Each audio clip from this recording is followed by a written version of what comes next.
मैंने देखा था कि यहाँ कांच के टुकड़े बिखरे पड़े थे। यही पूल साइड वाला हिस्सा भी नस्त नाबूद हो चुका था।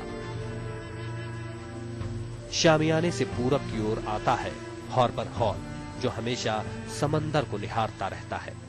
ग्राउंड फ्लोर वाला ये हार्बर हॉल भारत का पहला लाइसेंस बार था। विस्की और कॉन्यक के रेयर कलेक्शन और साथ ही क्यूबन शिकार के शौकीनों के लिए हार्बर से बेहतर दूसरी जगह कोई ना थी। मुझ पर हमला करने वाले आतंकियों में से आखिरी बचे आतंकी ने यहाँ खूब गोलियां बरसाई थी, ग्रेनेड हमले किए। ये बार गोलीबारी और बम धमाकों से पूरी तरह बेजार हो गया था। हार्बर बार के ठीक ऊपर है मेरा मशहूर जापानी रेस्तरां वसाबी, जो कि अपने मशहूर शाकी और शोशी बार के लिए मशहूर है। मेरी दूसरी और तीसरी मंजिल पर हालात थोड़े काबू में थे, इसलिए यहां से सबसे ज्यादा लोगों को पहले दिन ही निकाल लिया गया था। इससे थोड़ा बुरा हाल चौथी और पांचवी मंजिल का था, क्योंकि इन मंजिल के कुछ हिस्सों में आतंकियों ने आग लगा दी थी। मेरी छठी मंजिल को आतंकियों ने अपना गढ़ बनाया हुआ था। यहाँ के सारे कमरों में आतंकियों ने लाशों के ढेर लगा दिए थे। कमरों में लगी नायाब पेंटिंग्स, फर्नीचर, साजो सामान सब जलाकर राख कर दिए थे।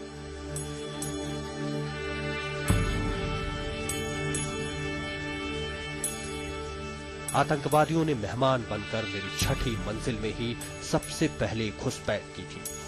2 कमरे बुक कराए थे।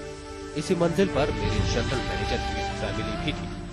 इस मंजिल पर टाइम्स ऑफ इंडिया की कंसल्टिंग एडिटर सबीना सहगल ने भी शिकिन किया था। मेरी दीवारें दहल उठी जब आतंकियों ने उन सबकी जान ले ली।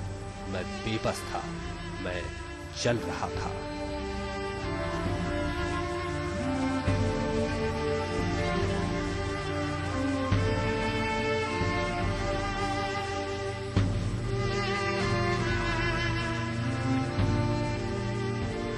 मेरे मोरिश और ओरिएंटल इन्फ्लुएंस वाले प्रतीक, मेरे गुंबद तक को उन जालिमों ने आग लगा दी। मेरी एक एक पहचान को वो दहशत की आग में जलाते गए, बम के धमाकों में धूमिल करते गए। वैसे खुद को बहादुर समझने वाले वो कायर आतंकवादी अगर मुझ पर सामने से वार करते तो शायद कुछ ही पलों में उनकी हस्ती मिट गई होती। लेकिन इन लोगों ने मुझ पर पीछे से वार किया।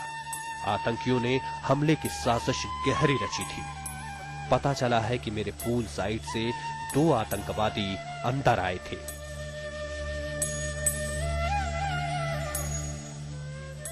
दूसरे 2 आतंकवादियों ने पहले ही हाउसकीपिंग स्टाफ बनकर मेरे चप्पे चप्पे का जायजा ले रखा था।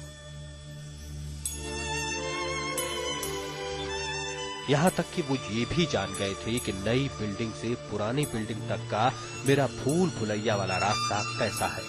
ये रास्ता सिर्फ वही लोग जानते हैं जो सालों से मेरे यहाँ काम कर रहे हैं। अंदाजा लगाइए कि मुझ पर हमले के लिए उन लोगों ने कितनी तैयारी की थी। आखिर मैंने उनका क्या बिगाड़ा था जो मेरे खिलाफ इतनी साजिशें रची थी और मुझे यूं छलनी कर दिया था।